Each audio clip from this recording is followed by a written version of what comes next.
Vhesi yandaverenga inotaura pamusoro pekurorerwa kwaKristu Jesu uye nekufa kwake pamuchinjikwa. Chiitiko chinonzi rufu chinorema zvikuru sei kune vafirwa kudarika vauya kuzobatsirana nehama yavo. Hachina anoti ndajaira, hachina anoti zvaafa zviri nani. Kwete, even chembere ikafa vanhu vanochema, jaya rikafa vanhu vanochema. But reality life ndeyekuti munhu akaberekwa anofa. So kana chinhu ichi chisina kana chechi yakachimisa, ndokungadai kune chechi yakamisa rufu, dai tese tichipinda ikoko. Dai kune chechi inomisa rufu, dai tese tichipinda ikoko. Zvino nyangwe tine dzatinopinda kunofiwa zvakadaro. Tine vanhu vaMwari vatinoremekedza tichiona kuti vanokosha zvizvidii, nevanhu vaMwari vacho vanofa. Bhuku randiri kuverenga pari kutaurwa rufu rwemwanakomana waMwari akataurwa neshoko kuti ndiye mwanakomana wangu wandinodisa, ndiye anga ari pamuchinjikwa achifa. Zvino kana zvinodiwawo naMwari zvakasvika pakufa, zvoreva kuti nezvatinodawo isusu zvinogonawo kufa. Mwari vanoti ndiye mwanakomana wangu wandinodisa, but anoenda pamuchinjikwa osvika pakusangana nechikamu chinonzi rufu. Runorema, but ndo zvazviri. Munhu anoberekwa, munhu anofa. Hakuna zera rakafita kufa. Rufu chikamu chinobata mazera ese. Last year pa Christmas, handina kuenjoya Christmas zvakanaka. Mwana wangu mukomana, my only son, akafa, haana kurwara, we4 years. Akangoti date ndiri kunzwa mudumbu. Ndamisa mota tiende kuchipatara paoma tiri pagedhi. Saka rufu ndinorinzwisa kuti kurema kwacho hakuna kutombomira mushe. Ndiri mushumiri, ndiri mufundisi. Takatora chitunha tikaisa pamubhedha naadzimai. Tikatanga kunamata, hatina kugutsikana kuti kufa. Tikati adzimai azvite chibatai mwana kumashure motokari. Timhanye kumusha kwedu kudomboshawa.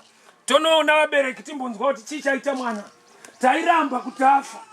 Tasvika kumusha vakati mwana mamuita sei atofa. My only son. Mukomana wokuti kwese kwandadai izvo zvindatouya naye. Taifamba tese yeyo fotokopi yangu. Ndo pandainzwa ubaba hwese kuti at least ndine jaya rangu. But akafa. Ipapo uri mushumiri, wabuda panze pemba, waona vana vepfambi vembavha vachirarama, iwo uri mufundisi wako angofa. Ipapo unoremerwa nekunamata. Unatanga uchashaya chikonzero chekunamata. Vana vepfambi nevembavha vaiko, wako iwewe mufundisi mwana wacho afa. Wanamata munamato wako kuratidza kuti hauna kudairwa, haana kumuka. Takaita almost 2 hours. Chitunha chiri pabhedhi tichinamata, haana kumuka. Rufu runorema. Parekani dzoke kunyaya yangu iyi. Chinhu chandaka experience ndikanzwisisa kuti pain yerufu. Hakuna munhu unogona kukunyaradza kunze kwaMweya Mutsvene. Tinokokwa kuti tishumire hongu yedu. Simba racho rekuti kana takokwa tuye chinoita kuti tiri wane. Hatisirisu tafirwa. Pakafa mwana wangu iye ndakaita 1 week ndisingageze ndisingadye. Ndaiswera ndakazvambarara basa. Vanhu vatinondikumbira kuti idyai kani gezai kani. Chikamu chinonzi rufu chinorema. Hakuna anozvida. But tisingazvide kudaro zvinoitika. Vakangwara vanofa. Vakapusa vanofa. Vakachenjera vanofa. Vakadzidza vanofa. Vanhu vasingazvide vanofa. Vanorwara vanofa. Vasingarware vanofa. No problem ine rufu. Hakufi vanorwara chete. Unogona kufa vari right. Asina kana pa record yekuchipatara kwaakaenda kungomuka akafa. Kunofa vanhu vasingarware. Ndo chinonzi rufu. Hachina stage. Kunofa vana vadiki. Kunofa vanhu vakuru. Kunofa chembere. Hakuna size yakafita kufa. Masaizi ese anogona kusangana nechikamu. chinonzi rufu. Zvino Jesu aenda pamuchinjikwa unoti Mwari wangu mandisirei. Situation kune situation inorwadza zvekuti unenge watarisana nedenga woti konhai Mwari zvamboitika sei muupenyu hwangu. Dzimwe nguva uchitarisa rekodhi yekufamba kwako panyika uri munhu ari right, but nevanhu vari right vanofirwa, nevanhu vari right vanofa, vafundisi vaprofita vanofa, ana Peter vatinoverenga, ana John, ana James vadzidzi vaJesu vakafa. Kufa ireality yekuti hazvinei uri mumweya makadii. Ana Elisha vaprofita vakafa. Saka hakuna manzvengero atingaita. Saka zvikatiwana ngazvitiwanei tine zvokwadi yaKristu, kuti zvokwadi yaKristu kana ichirarama matiri igone kutisimbisa. Zvino Jesu waendeswa pamuchinjikwa, ndo Bhaibheri parati zuva ndokubva radzima kukava nerima. Chikamu chinonzi rufu chinounza rima pakati pemhuri. Chinounza rima. Vanhu vanotaura zvakawanda. Vamwe vanogona kunongedzerana nekupanana mhosva kuti iwe dai wakadai, iwewe dai wakadai, iwe dai wakamhanya wakadai. Rufiro haraiitika. Inzwai, chinogona kudziviswa nevanhu chirwere kwete rufu. Saka muchiona kune vanofa vasingarwari. Hakusati kwawanikwa madrugs anomisa rufu, kwakawanikwa madrugs anorapa chirwere. So kunongedzerana kuti dai wadai zvinowanikwa hazvo pavanhu, but reality yechinhu chinonzi rufu kune vanhu vane maspecialist, madoctors vanofa. Even doctor wacho anofa. Saka hakuna chikonzero chekusikoronongedzerana pachiitiko chakadai ichi, nokuti anopa upenyu ndiMwari, ndiye ane simba rekuhutora. Uchenjeri hwevanhu haudzivise rufu hazvigone. Uchenjeri hwevanhu huri palevel yekudzivirira zvirwere, ende vatowesi pakuti kune zvimwe zvirwere ana chiremba zvava kubuda pachena kuti hazvirapiki, ende yeti munhu anenge achivimba nachiremba, chiremba obva amira akabuda paTV oti edza hairapiki, iwe unayo. Unoyedzonzwa kuti nguva yatakurarama ndikashaya Mwari ndinokuvara, nokuti vari kutrustwa vacho vanonzi vakafunda ndo vaakubuda paTV vachitaura kuti izvo hatigone, izvo zviri muvanhu. Life yatakurarama ukasavimba naMwari unokuvara, nokuti chiremba anotomira paTV oti I'm a qualified doctor, chirwere ichi hachirapiki. Isu taiti kufunda kwenyuku kuitira kuti zvirwere zvikatibata tipone, but mukufunda kwavo vabudawo pachena vasarenda kuti kune masituations ekuti mukufunda kwedu hatigone kukubatsirai, but iwe unoda kuramba here une chirwere ichi kwete. But kana chiremba ati hachirapike todii? Tinoda kutsvaka nyasha dzaMwari mupi weupenyu. Tinoda kutsvaka nyasha dzaMwari mupi weupenyu. Nyasha dzaMwari ngadzitsvakwe. Dambudziko ratanaro makore atararama, vanhu vazhinji vari kutsvaka chechi nekuprofitwa, havasi kutsvaka shoko raMwari kuti vakure mariri. Ndiri mushumiri anotenda maspiritual gifts. I honor and respect my prophets, pastors, evangelists. But chinhu chandakanzwisisa shoko raMwari rinoti kutaura nendimi nyangwe kuprofita zvichapfuura, asi shoko raJehovha rinogara nekusingaperi. Ini kana ndakaberekwa neshoko raJehovha rinogara nekusingaperi, zvoreva kuti ukama hwangu neshoko raMwari ndo unofanirwa kusimbiswa, nokuti shoko ndo rinogara nekusingaperi. Kuprofita kuriko nokuti Mweya waMwari, kuparidza kuriko nokuti Mweya waMwari, chivhangeri chiriko nokuti Mweya waMwari. But dambudziko ratanaro pane kuti vanhu vachitsvaka Mwari wacho, vanhu vakutsvaka kuzviasosieta nekuti ndinopinda kwakati, kwedu ndekwakati. Kwaunopinda haisi nyaya, asi chakakupinda ndo nyaya. nokuti anonzi the good Samaritan, Samaria akanaka, yacho ndinakidza. Haana kwaaipinda, but ndiye anonzi akanaka. Vari kunzi vatotadza, vane kwavaipinda, ende dhai racho vaitoenda kuchechi. Zvanzi murevhi akasvika pane munhu apondwa, akapfurira akanobata sevhisi yake. Muprista akasvika pane munhu apondwa, akapfurira akanobata sevhisi. Vane dzavanopinda, asi zvinodiwa naMwari havasi kuita. Ngaindiparidze. Mupristi nemurevhi vakatobata nguva yesevhisi, asi havana kuofa the right service inodiwa naMwari wacho. Manje mubvunzo ndeuyu, zvaMwari uri kuita here kana kuti uri kuita zvechechi? zvaMwari tiri kuita. Tinotenda baba. Nokuti nyaya hombe, mukadzi weSamaria anoenda patsime naJesu, oti yedu isu chechi ndeyepagomo. Jesu oti izvi handina problem nazvo izvi. Mubvunzo ndeuyu, murume unewe chingani? Ndopa akaona kuti nyangwe achienda yepagomo, kuvarume aneta kuenda futi.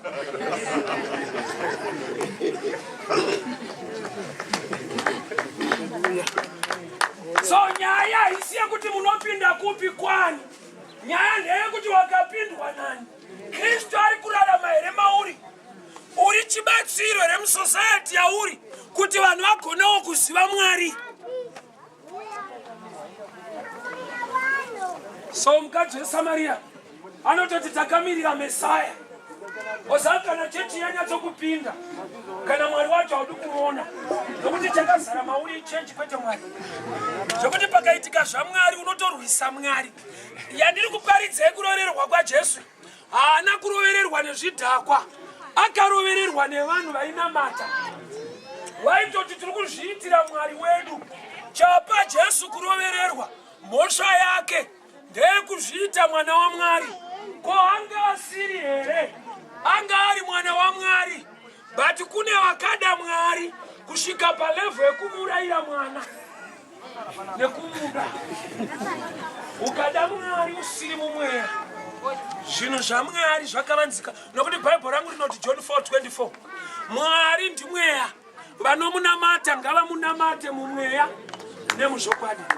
Zvino kana zvichinzi Mwari ndimweya, anonamatwa mumweya, ipapa handina excuse reka ndikudze chokwadi.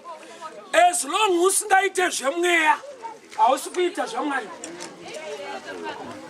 Ani maBhaibheri munawo John 4:24, Mwari ndimweya, anonamatwa mumweya.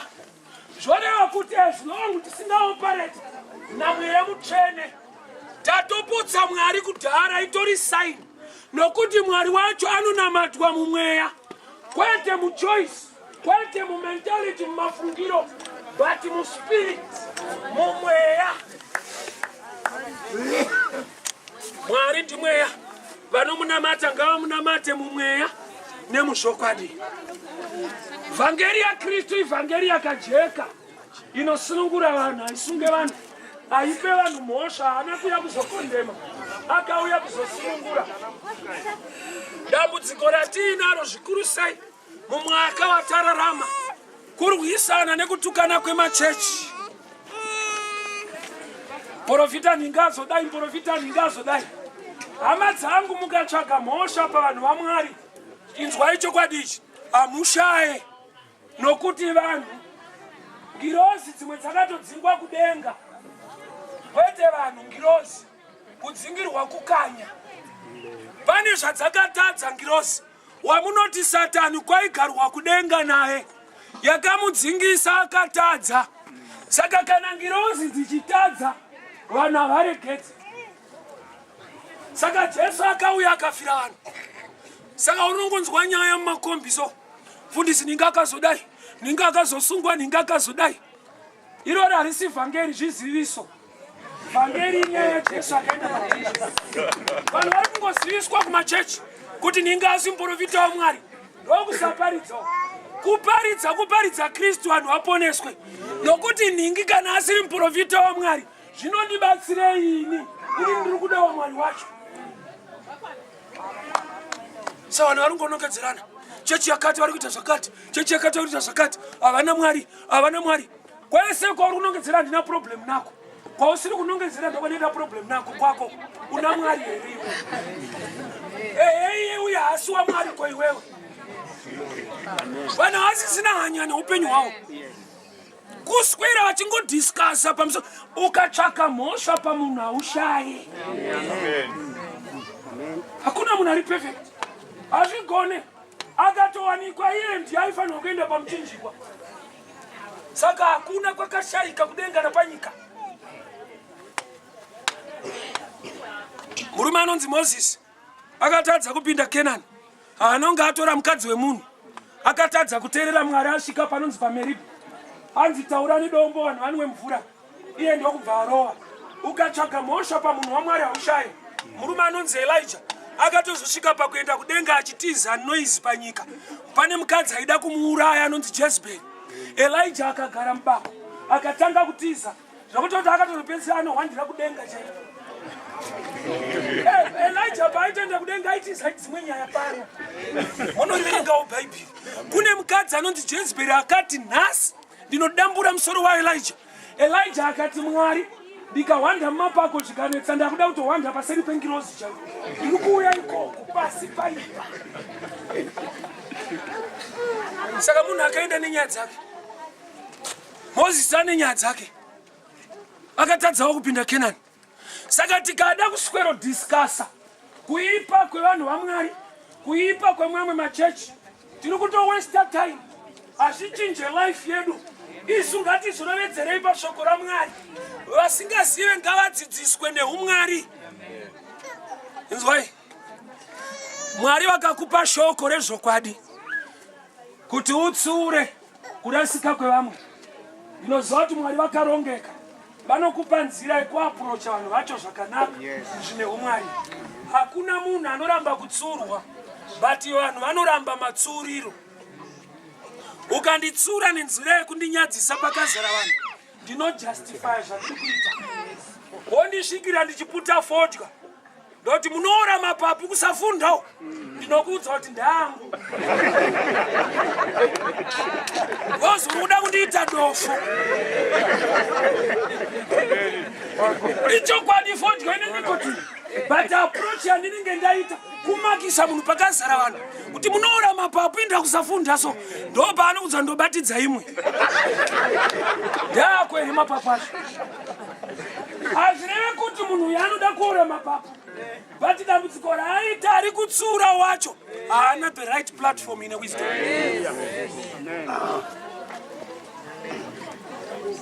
Mambo anonzi David akambotora mukadzi wemunhu zvikasafadza Mwari atora Bhetishi. Mwari ndokubva atuma muprofita anonzi Nathani. Nathani haana kuenda pachivanze pakazara vanhu kuti muri kutongwa nemhombwe. Mwari vatonditaurira David ane mukadzi wemunhu mumba. Shuwa guta rese Jerusalema kutongwa nepfambi. Haana kudaro. Nyaya iyi yakava personal. Akano approach the king na wisdom. Akapa munhu waMwari senyaya kuti pane murume ava nemombe nemakwai akawanda akasvikirwa nevaenzi ndokubva abaya gwai remumwe munhu aiva negwai rimwe chete. David akaviruka nehasha. Zvikanzi munhu akadaro mudunhu mangu ngaabude ngaafe. Nathani ndokubva ati munhu wacho ndimi. Oziva munhu akaparidzirwa chokwadi anogadzirisa ega nyaya yacho. Munhu akaparidzirwa zvokwadi ega ndiye anopa judgment yekuti hazvisi right. Vhangeri haisina kupa vanhu mhosva kana ndeyekutoburitsa vanhu mumhosva nezvinovaremera. But vanotadivhaidwa taseparatwa nekuda kwemachechi uye nebitterness. Kuvava kuri paka munoziziva here reka ndikuparidzire chikwadi. Munoziva nekuti vafundisi hatiwirirani. Mwamuzivi. Munotitora kunge tiri ngirozi. Tiri vanhu. Tine vamwe vanhu vatisingangodawo uri mufundisi. Tinotodawo kupona. Isusu tinoparidza kupona. Zvino ini ndikavenga mumwe mufundisi, I will make sure kuchechi kwangu ndichaparidza against zvaanoita. Kwete kuti zviri wrong. Ruvengo. Sauro akaita 40 days achipopoterwa naGoriati. Shungu dzake dziri dzekuti dai Goriati afa, Mwari ndokutuma chinouraya Goliath chinonzi David. David apedza kuuraya Goliath, Bhaibheri rinobuda pachena richiti Sauro ndokudzingirira David. Mubvunzo ndeuyu, zvoreva here kuti Sauro anowirirana naGoriathi? Kwete, Sauro aida kutourayawo Goriathi, but Mwari ndokuunza mudiki anouraya, ndokubatwa nejelasi kwete kuti anoda Goliath. But chauraya Goliath manje ndochaakumurwadza, aida kuti azviite ariye. Ndine mwana wangu musikana anoita form 4. Akauya nebhuku reMaths zvikanzi Daddy, homework ndiwekerei. Ndikati Maths dzinondinetsa. Wainzwa Shona? Handina kuti dzinonetsa. Dzinondinetsa inini baba wangu. But idzi hadzinetse, kune vanhu vakutonzi mathematician vanodzigona. So chandakundikana inini handifambe nemhari dzekuti hachiko ende hachigoneke. That's wrong message. Chandatadza inokuti murume anonzi Joseph akapiwa chipo naMwari chekusheedza hama dzake kuIjipita dzikawana kudya dziri muGosheni. Mwari mumwe chete ndokusimudza murume anonzi Moses kuburitsa vanhu muIjipita. Dai wakararama nguva dzevanhu vaviri ava, waunofungidzira kuti munhu waMwari ndiani anopinza Egypt kana kuburitsa? Vakatooma.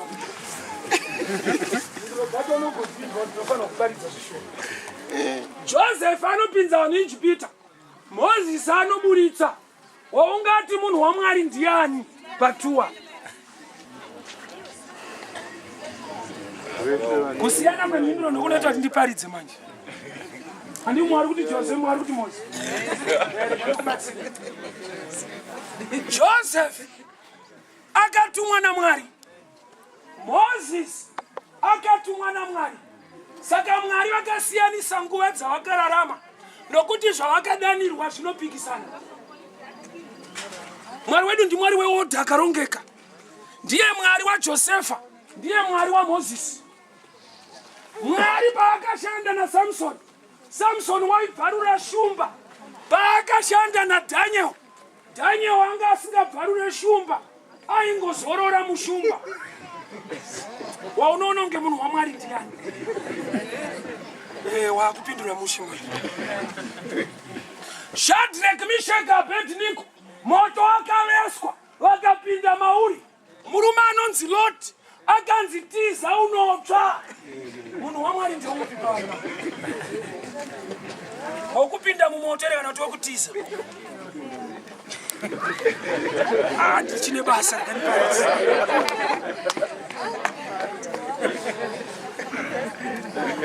Kana ari Jona akanyura akanobudira Ninive, kana ari Peter akunyura akachema kuti Ishe ndibatsirei, waMwari ndeupi patuwa?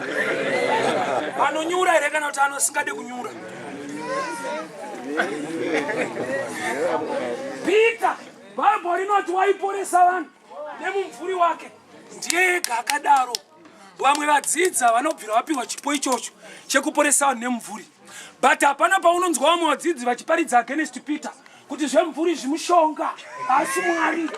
Ndodambudziko ratanaro nokuti zvipo zvedu zvakasiyana sevanhu vaMwari, nyasha dzedu dzakasiyana. Maparidziro andiri kuita pakauya mumwe munotoona kuti nandichitamba hakusi muparidza. Vanhu vane zvipo mufunge zvekutodarika vamwe. Ndo jealousy ratinaro is the body of Christ, kuti Mwari unogona kudurura chipo chekuporesa kumunhu asingapinde chechenyu, kuti ubvume kuti ndiMwari zvinokutorera makore nokuti munhu wacho hapindenyu, nokuti une pfungwa yekuti Mwari anovapinda yenyu. Vanhu kuna vanhu vanofunga kuti Mwari anoita zvecheche. Machechi ndo anotoita zvaMwari. Joshua akaona mutumwa vada kusvika Jeriko, akabvunza kuti uri mumhandu yedu here kana kuti uri kurutivi rwedu? Mutumwa wahondo yaJehovha akati kudii? Zvikanzi kwese uko handiko, ndiri mutumwa wahondo yaJehovha. Ndora kuti Mwari haasi kusaidi kwevanhu, vanhu vanofanirwa kuenda kusaidi kuna Mwari. Yes. Yakwana nguva yekuti tibatanidzwe neropa regwayana. Madifference atinayo ndatanzwe indiri mufundisi saka ndichikujekeserai tinovengana ndikakundwawo nemumwe handinzwe mushi ndo chinoratidza ndiri munhu adongokundwawo nevamwe but zvinhu zvamwari manje nyasha dzatinogoverwa dzakasiyana izvo zvinchiparidza kudai ndiri muvhangeri evangelist handisi muprofita zvachose handione kana one time handioni zvachose hazvindiite musatanist zvinongondiita muvhangeri but ndinotoziva kuti bhaibheri rinoti kune nyasha dzekuti vamwe vavhangeri vamwe vaprofita vamwe vafundisi vamwe vadzidzisi zviri mumushoko sandikazonzwa vamwe vakuprofita I don't stand against any prophet. Why? Inyasha dzakadururwa naMwari mari. Peter akaporesa vanhu nemvuri. Mvuri wa John usingaporese. John rega kufamba uchituka. Hanya dzazara muvanhu. Kuti kwaningi kwazodai. Ende nevafundisi vachipinda mukati menyaya dzacho. Asi Mwari vakanozvitora kuNigeria. Asi Mwari vari kuenda vachinotora kuGhana. Asi Mwari problem yedu Mwari wedu achiri too local but Mwari wandiri kushumira anoti nyika nekuzara kwayo ruoko rwaJehovha. So iwewe une bhuku remurungu anonzi Joyce Meyer rinotaura nezvekuwirirana nevamwe hauzvione here kuti wane information yekuAmerica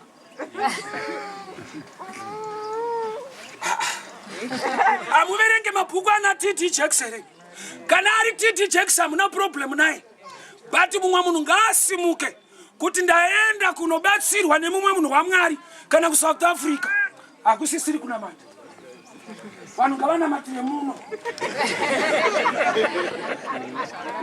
Hey, we are too local yet our God is so international. Tiri vamwe muna Mwari hakuna Mwari weGhana neNigeria neZimbabwe kuna Mwari wevanhu vake. Amen.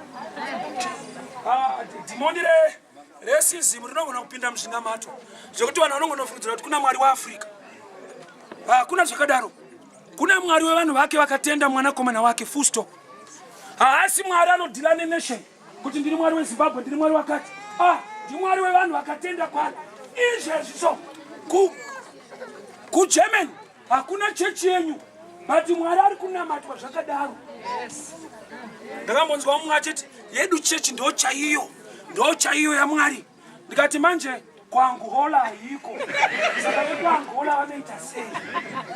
Vochira kuti yenyu haisiko. Iye Jesu akaenda pamuchinjikwa achifira vanhu vose but vanhu vekuGermany vofira kuti yenyu haisati yasvika iko.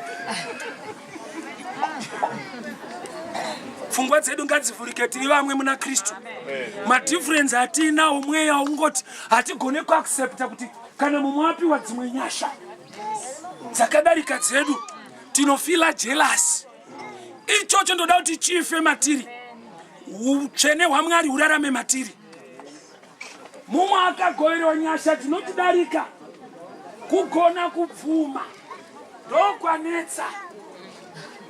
Aizve rega ndikuratidze chinhu ichi. Kare vapostori ndo vakava nechizaruko ndinoti revelation yekuti ukaita munamato wako pamvura wopa munhu chigubhu chemvura anononwa opora. Zvakawana vazhinji vakapikisa nekurwisa kusvika dzedu chechi dzaako mazuvano dzaakuzviitawo but havati mvura yemuteuro vanoisa chirungu vanoti anointed water. Ani mukuzviona zvakafanana yamunoti anointing water shona inoreva kuti mvura yemuteuro. Saka chamaitukira vapostori ndotishaya nokuti imi muna anointing water chirungu bedzi munayo futi mvura yemuteuro nokuti mvura pachayo haishande kusvika yateurirwa. Amen. Madifference zedu andoti kasike kukura Mwari atibatsire nokuti tiri vamwe muna Kristu. Nyika ngaiyemure rudo ruri pakati pevaKristu kwete kuti vari kuona nyonganiso nekutukana. Hazvishande. We are brothers in Christ. Tiri vamwe muna Kristu. Nyika ngaiyemure rudo ruri pakati pemunhu waAnglican neMethodist, kwete kuti kusiyana kwemazita yayo vanhu ivavo havaonani zvachose. Ende vachitopiwa dzidziso kuti vakati siyanai navo. Jesu oti vanhu vakaona muine rudo pakati penyu vachaziva kuti muri vangu. Kwete vakaona uniform rudo. Zvona kuti uniform iri kutsvagwa naMweya Mutsvene kufamba murudo. Nonoka hako kutenga uniform yechechi, but usanonoke kuva neuniform inotsvakwa paMweya. Kuva nerudo pakati pehama dzako, kuva nerudo nevamwe, ndo zvinodiwa naKristu. Hama dzangu, Jesu akaenda pamuchinjikwa akaita mubvunzo. Iye ari mwana waMwari. Mwari wangu mandisirei. Zvorati mubvunzo iwowo unogona kubvunzika pasituation yatiri kuti ko Mwari vanodarirei. Nokuti dzimwe nguva hauzive kuti afa wacho ndiye aiva the breadwinner here. Ane vana vaendesa kuchikora here. Ane responsibilities akadii. But even vanhu vane responsibilities vanofa. Potosara asina chaari kuita. Ane zvaari kuita otofa. Rufu riri very stubborn. Harutarise kuti pari kusarei. Rinongotarisa kuti ndiri kutorani. Saka Jesu akabvunza ari pamuchinjikwa, Mwari wangu mandisirei. Ndo situation iyi yekuti tinenge tine mubvunzo kuti konai Mwari pogoita vamwe kuti aiwa munhu paairwara dai makamhanya naye kana kuna profeti ningi. Ndatinzwai chechi dzese dzamunoyemura dzine kunotofiwawo. Ukachinja bhawa usina mari haudhakwe. Uchanzwa nekwachinja. Nokuti kuna vanhu vanofukidza kuti kune chechi ina Mwari. Mwari anotsvakwa sedungamunhu. Utsvene hwaMwari hauna kukumirira kune imwe chechi, hwakakumirira mushoko rake. Tinoda mutsiko nekuti ukapedza kuparidza kuna vanhu vane rweseri kuti munobata muri kuti kuda kuti ubatwe nezvandiri kutaura, kwete kuti undijoine tibate tese. Redu Evangelist is to win souls. Mweya yevanhu, not members. Souls. Mweya. Rekuwina vanhu ndoriziva. Kungotaura zvakanakira kwenyu. Rekuwina vanhu harinetse. Tikwedu tinomboprofita. Tinodzinga mweya yechina. Mwari ari kuropafadza vanhu. Baba simukai makaitirwei. Tokupai matestimony. Wega unyatsoonzwa ndasaririra. Hauna zvimwe zvaunoona paTV unonzwa kuti ndinenge ndasara. Ende zvekuwina iwewe kwete mwiri. Chinowina mweya wako ishoko raJehovha. Rinogara nekusingaperi. Amen. Tiri vamwe muna Kristu. Difference yatiinayo idiki. Chinotibatanidza chimwe chete. Ropa rakaerera pamuchinjikwa. Jesu haana kufira Methodist, Anglican kana Zayoja. Jesu akafira vatadzi kuti vaponeswe. Saka munhu wese anenge aponeswa is part of God's family. Madifference ekuti ndopinda kwanhingi nekwanhingi haisi nyaya hombe. Ingawani mune vana venyu havana zita hwani. Mumwe anonzi Jeni, mumwe James, mumwe John. But zita rinovabatanidza isenemu. Kana muchinzi Sibanda, kana uyo akanzi John, uyo akanzi James, rinongopera nekuti Sibanda. Saka kana ikanzi Anglican kana Methodist, zvinoguma nekuti vanotenda muna Jesu vakaenda pamuchinjikwa. We are one family. Tinotenda nekuti gamuchira nokuti kare zvairema. Kuti kana urongwa une imwe chechi hainzwawo mushi. But hasi wedu. But nemaparidzi vandaita munotozwa kuti ndiri wenyu.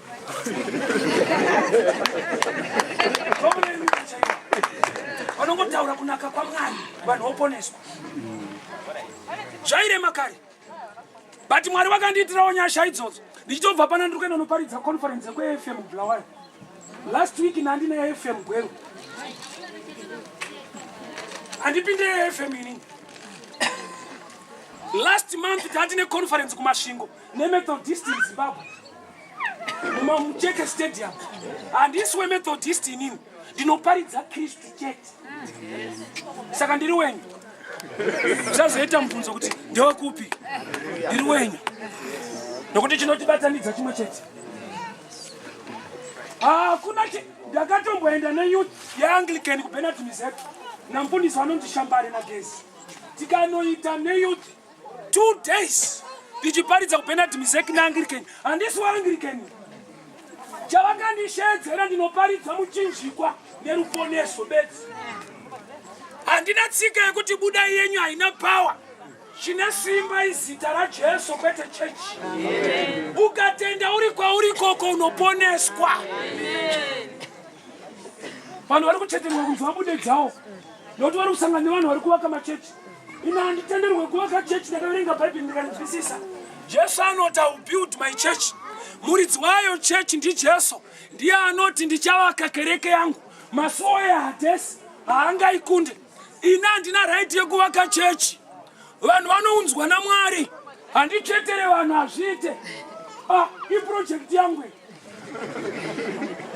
Ndakatofirwa neniwo ndotodawo kupona. Haisi project yangu. Samba takamboya kwandiri zvikanziva wakatanga yekuparidza nokuti ndoparidza mustreet kuna first kwararo. Saka machechi mazhinji ndopano ndiona ipapo. Ndoparidza mustreet 10 years ndichiparidza muroad. Handikumbire munhu kana zvite. Kana I don't beg. I'm an anointed man of God. Mwari akandituma akatendeka mulife yangu for 10 years. Ndiri street preacher. Vana vari kuchikoro. Tinotorojawo kuHarare. Unozviziva iwewe kuti kana usingashandi haukurojeke. Unoenda kumusha. For 10 years ndirimo.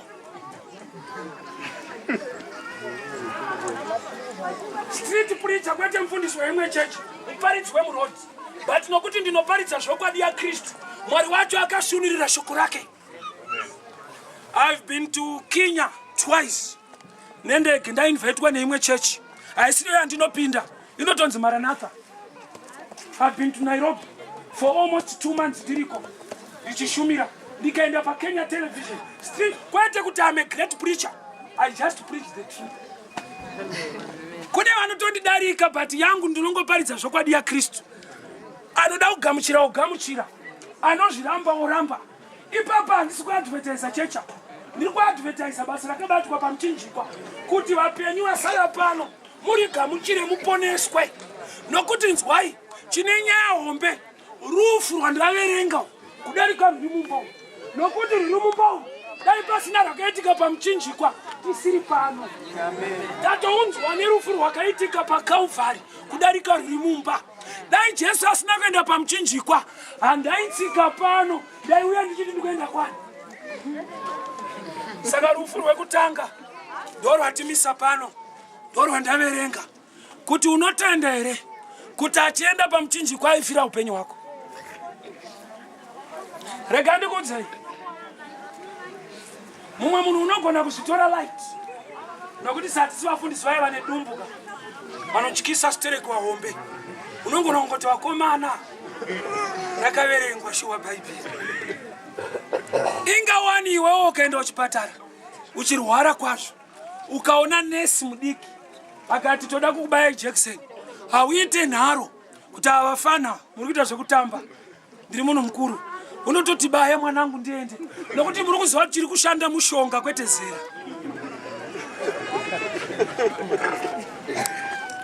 Nokuti tinowanzonzi vakomana kamaroti. Bandinotenda Mwari kuna mwana appreciate. Basa raMwari kana richiitwa. Variko vano appreciate. For 10 years ndagara muHarare.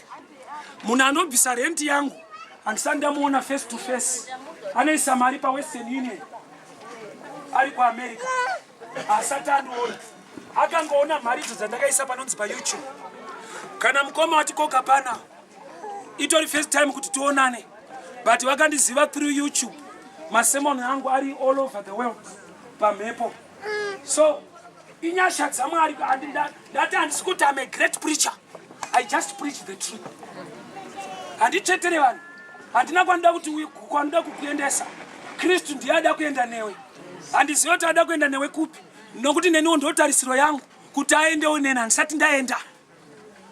Handisati ndapinda denga ndatopindawo.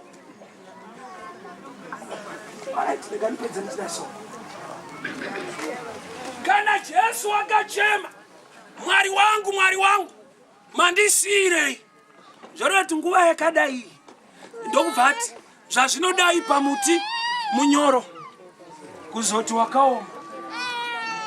Kana Jesu akasvika panguva yekusanzwisisa Mwari nekuda kwepain, nguva yakadai hama dzangu, regai ndikunyeverei ndichiti musatomboluza umwari nekuti masangana nedambudziko. Itosimbai muna Mwari. Ini pandakafirwa nemwana ndaiudza varume andinawo kuti handina shuwa kuti ndichaparidza futi. Zviri handife zvaitika. Inini ndakadedicata life yangu kuparidza mumarodi for 10 years. Sei vana vangu vasina protection, sei vana vepfambi vari kurarama newangu ofu and haana kurwara futi. The only son. Vakomana vaindidhonza tichingofamba so vachati aiwa munosimba munhu waMwari. Ndikati aiwa but ndakanamata munamata hauna kupindurwa. Saka vamwe vachabvuma here kunamatirwawo neni vaitozwa kuti zvangu ndikanamata hazvishande. But chikamu chekuti ukaona wakunzwisisa Mwari haasisiri Mwari. Mwari anoshamisa, haanzwisisike. Ndosaka ari Mwari. Fungwa yako semunhu haugone kunzwisisa Mwari. Saka Bhaibheri richiti tenda, rechirungu roti believe, harina kuti understand. Bhaibheri rakanzi tenda, believe, harina kunzi understand, nzwisisa. Nokuti haungazvinzwisise. Bvunza Joshua, anonzi tenderera Jericho, masvingo anodonha. Dai wanga uripo waitendererere. Chinodanedza masvingo kupusha, but Joshua haana kupusha, akadzitenderera. But paakadaro Mwari vakaratidza ukuru hwavo. Hama dzangu, ndikakudyirei nguva. Regai ndipedze ndichiti dai vhangeri remuchinjikwa ratibatanidza, taregera kutukana nekupanana mhosva. Dzava vamwe muna Kristu. Difference yedu idiki, chikuru ndo chinotibatanidza. Takatenda muropa reGwayana. Inzwai, mwana wegrade 1, mwana wechikoro, ari pauniversity, mwana wechikoro, zvavanodzidza zvakasiyana. But pakanzi vana vechikoro endayo, wegrade 1 neari kuuniversity neform 6 vanoenda one side. Saka tinogona kuva neruzivo rwakasiyana, but tese tiri vana vaMwari. Let's work together. Let's appreciate each other. Ana chiremba vari so professional. Kuna chiremba weziso anonzi optician, chiremba wezino anonzi dentist. Hapana anochinyira umwe kuti kungoita zveziso chete.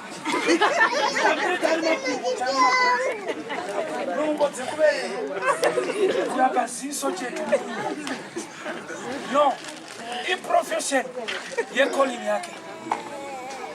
Moses mwana ndoda kuti mudzidze aiva naana amai 2.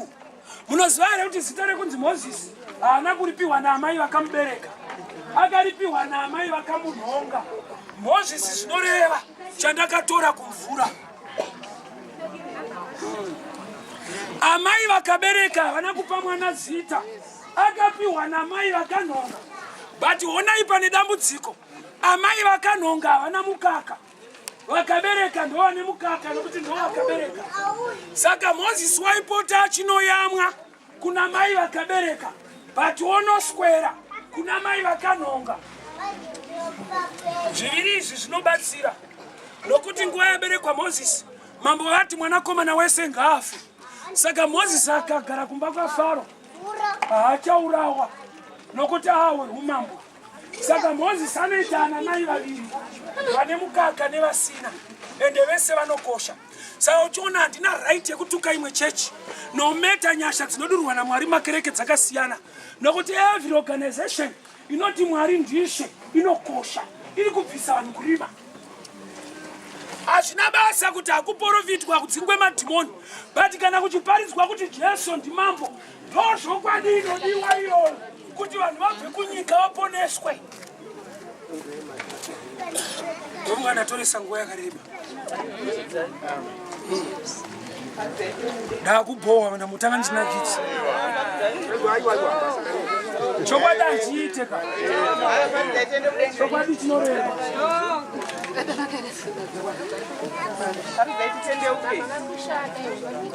Nzavari controller time. Hatidi kubowa vanhu. Chokwadi chinorema hachinyatsoita musha.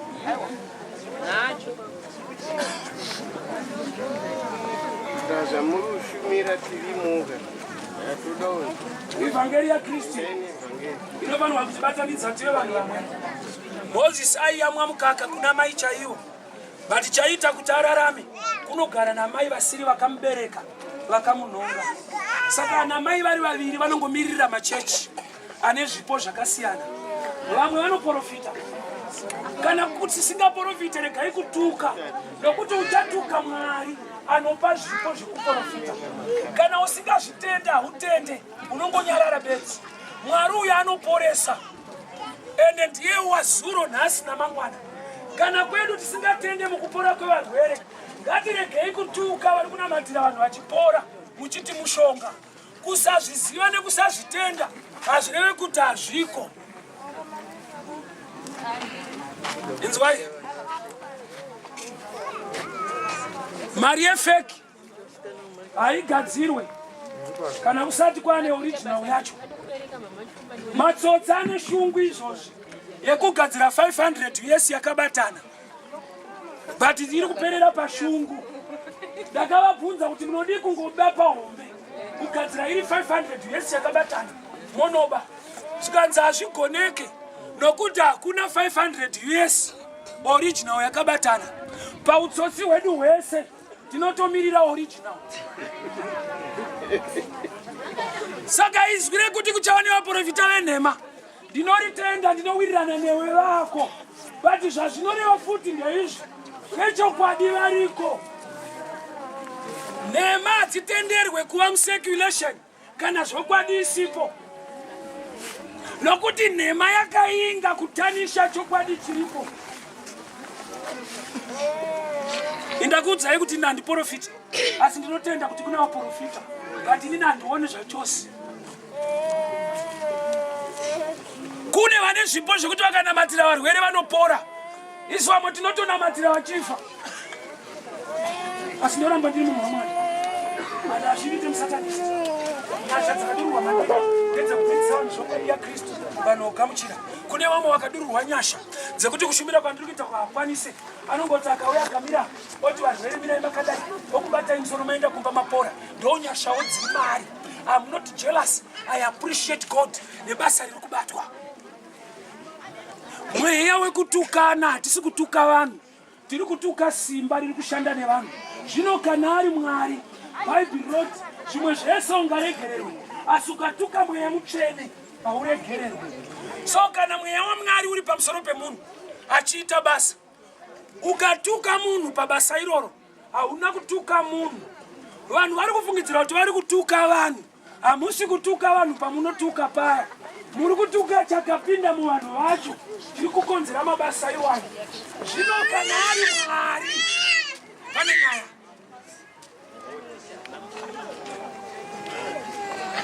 We are one. We are a body of Christ. Inzwai, kune area kusati kwane chechi yenyu. Kune imwe kuri kutonamatwa Mwari. Ende vanhu vachitonzwa naMwari wavo upenyu uchiendeka. But yenyu chechi haiko. Zvoreva kuti Mwari haamirire kwaenda yenyu chechi. Anomirira vanhu vamugamuchira kuti aratidze umwari wake. Ndine time yandaiparidza paCentral Police namufundisa. Malunch hour yepa Harare Central pa Police. Malunch hour muchapeo. Nongoenda tichishumira iko. Saka zvandiitira nyore pandanzwa kuti mupurisa. But no, I've been working nemapurisa for a long time. Ana chaplain Rice. Tine maconference atinoita. Utomurison depot nepolice. Donzo ndere kuti vanhu vazive zvokwadi yaMwari. Kwete kuti vazive kuti munopinda kupi kwenyu kune power here. Chine simba izita raKristu. Munhu akadana muzita raJesu anoponeswa. akachinja chechi asina kudana muzita raJesu, zvinonorambira ikoko. Bvunza vaye vakabuda yenyu akanopinda kuri kunzi zviri kuita ikoko, zvavo hazvisati futi, zvinonorambira futi ikoko.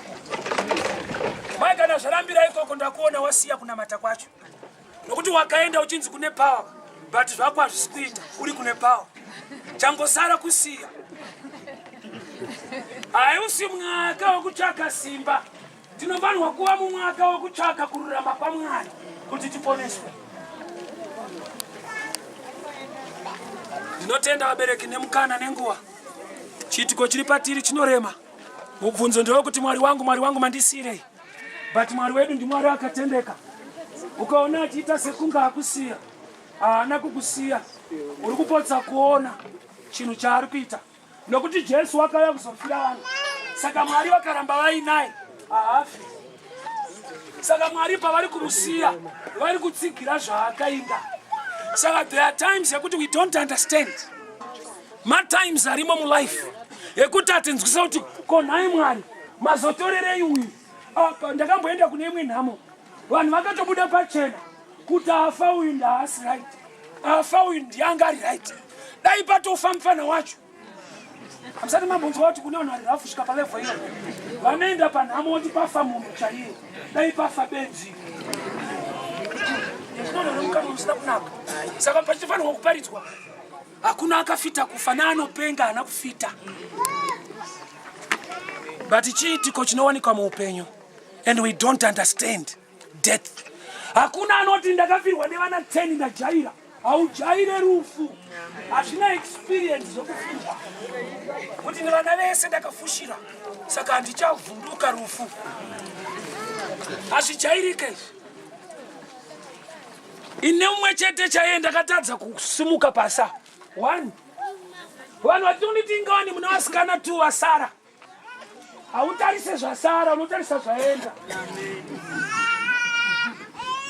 Nokuti vanhu pakuedza kukunyaradza, ndo uchenjero hwevanhu. Zvanzi haiwa, don't worry baba, vana munavo vasikana 2, chengetai vana venyu vasikana. Ndikati iwe dambudziko rangu haisire vasikana, shasha enda. Ndiri kutarisa zvaenda kwete zvasara. Mwari vakuitirei nyasha. Kurudziro yangu ndeyekuti ngatiregei kupokana semakereke, ngatibatanei sevana vaMwari. Difference yekuti munopinda kwaningi haisi nyaya, nokuti haasi ningi iye wakakuenderai pamuchinjikwa. Akaenda pamuchinjikwa akaendera machechi yose, Zion, Anglican, Methodist, Roma, makaenderwa pamuchinjikwa nemunhu 1.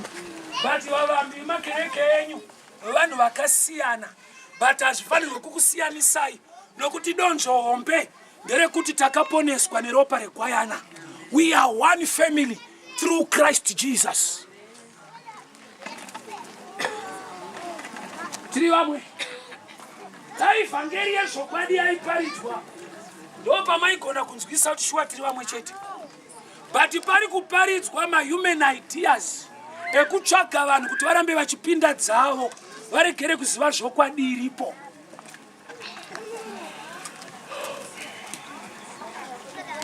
Mwari vakuitira nyasha.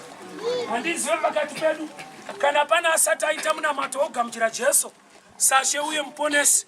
Ini ndiri muvhangeri, handigone kupedza ndisina kuita altar call. Mondiregererawo ipapo ndozoti panhamo, but imwe nhamo hombe ndeyekuva panhamo uri nhamo wekushaya Mwari. Ndedati sorovheri imwe inosorovheka, iri mumba uyu ichavigwa, but yako iyi ndauya kuzokumutsa kubva kwairi. Kana ari pasa ipapa handikupe phone number kana address, unonamata uri kuno. Ko mari yacho ibhazi unozoiwana kupe kuti tero namata uri kuno. But ndinoda kukusiyira Jesu, ugamuchire Jesu samuponesi wako, atange kurarama mauri. Aripo here pakati pedu asati aita munamato wogamuchira Jesu? Hausi munamato wokujoiniswa machechi, munamato wokujoiniwa iwewe naMwari wacho ari kuenderwa kuchechi. Kana pane hama yakadaro ndinokumbira usimuke uye hako pano ndiite newe inonzi sinner's prayer, munamato wokugamuchira Jesu sashe uye muponesi. Ndoti tisinganyadzise kwazvo chinoshandura upenyu hwako. Vamwe vanhu vachitoti waita mistake, Beta kuita mistake uchiita zvaMwari pane kuita mistake uchiita zvako. Pandakatanga kuparidza murodi, vanhu vakaudza adzimai vangu kuti murume wenyu arwara, madi kumuendesa kumusha. Shuwa jaya rakasvika kumukira mutauni richiparidza mastreet dzichiri right mushe. Kumusha kukafoniwa kuti vaimutore mwana. But the same people ivo vakatitarisa nhasi vanoti zvako wakateerera Mwari. Nokuti vanoona kuvandudzwa kweupenyu hwangu. Ndaifamba netsoka kubva kuwadzana kupinda mutauni kunoparidza. Mazuva ano ndaane pajero. Handina kuitenga, handina kuikumbira. Ndakatokumbirwa nemunhu aida kundipa. Kunzi please, shandisai mota torai.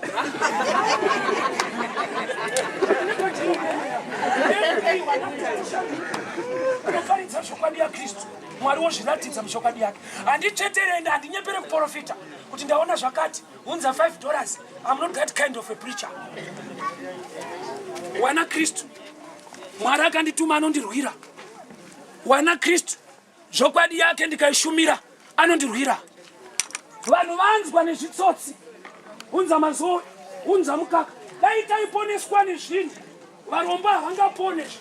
But vhangeri randiri kuparidza, whether rich or poor, you can get saved. Haisi huku yako inoita kuti upenyu hushanduke. Haasi mazai. Dai vanhu vaipona nemazai.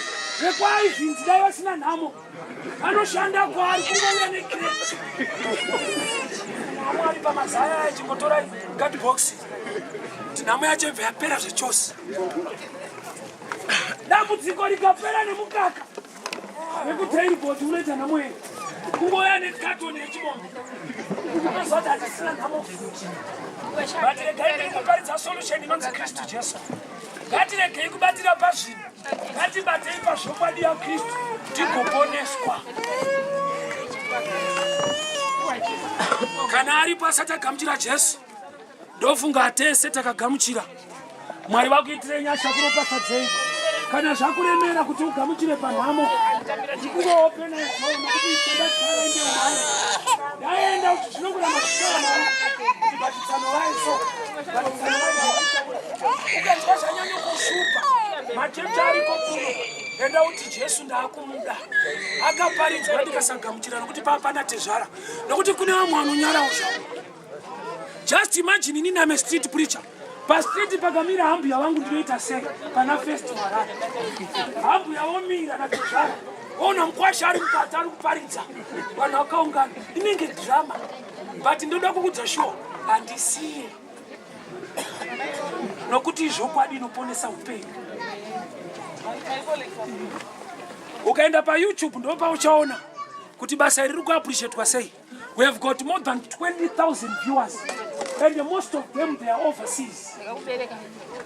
Brother, uko Australia, first time kutuanduone. But iko kwa kuna Mzimbabwe na singaliziwe. Nekuparidzwa kwa Evangelist. Handichisiye chini ichi upenyu. Inhaka yatakasirwa. Hazvina akachenjera, hazvina akapusa. Munhu wese anofanirwa kunamata. Hazvina unotambura zvakadii, une mari yakadii. Zakeyo anga ari rich. But akava nenidi yekuona Jesu. Even nemari yako tendeuka. Usati manje nemota ndapaka hapa. Ndozonzi ndatendeuka futi. Kune vaane ndege vakunamata. Hamuziziye. Kune vanotofamba nendege vachienda kuchechi kwacho. Iwo otadza kunamata uchiri kudzika pasi nemota. Pride ngaibude mumunhu. Zvese hazvina maturo izvi. Upenyu hwako unokosha. Upenyu hwako muna Kristu ndo nyaya. Nemba inosara kune kuri kuendwa. Hama yedu kune kwairi kuenda. Kana anga ane maassets ake, kana mukada kumutambidza atambire. Hazvichaita. Mwaka wasvika. Wekuti hakuna chinotera. Asi Bible ndoti mabasa ako kana wafira muna Kristu anokutera kwete chechi yako, kwete muprofita wenyu.